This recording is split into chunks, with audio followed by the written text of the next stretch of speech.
एक बार की बात है। एक छोटे से गांव में एक लड़का रहता था। उसका नाम अर्जुन था। अर्जुन के पास एक खास गुण था।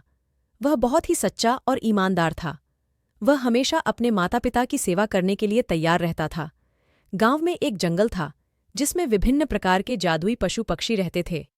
लेकिन गांव वाले इस जंगल के बारे में कुछ भी नहीं जानते थे, क्योंकि उन्हें सब कुछ अद्भुत और रहस्यमय लगता था।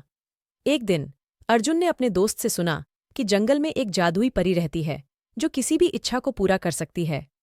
अर्जुन की रुचि पूर्वक बढ़ गई और उसने तय किया कि वह भी परी से मिलकर अपनी माँ को बीमारी से ठीक करवाएगा।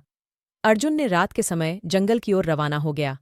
वह अकेले जंगल में चला गया और अनेक मंजिलों को तरह तरह की राहों से ले जाने के बाद वह एक सुंदर झरने के पास पहुंचा।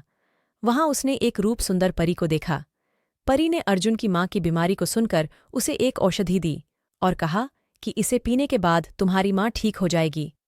अर्जुन धन्यवाद करके वह वापस अपने गांव की ओर रवाना हुआ। जब वह अपने गांव में पहुंचा तो उसने देखा कि उसकी माँ पहले से ही बिल्कुल ठीक हो चुकी थी। यह देखकर वह हर्षित हो गया। उसने अपने दोस्तों को इस सुंदर अनुभव के बारे में बताया और सभी ने उसे बहुत पसंद किया।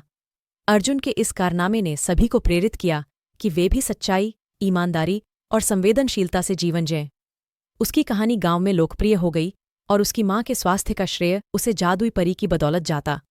इस प्रकार अर्जुन ने सिद्ध किया कि सच्चाई और ईमानदारी हमेशा सफलता की कुंजी होती है और वह हमेशा इन गुणों को अपने जीवन में बनाए रखेगा।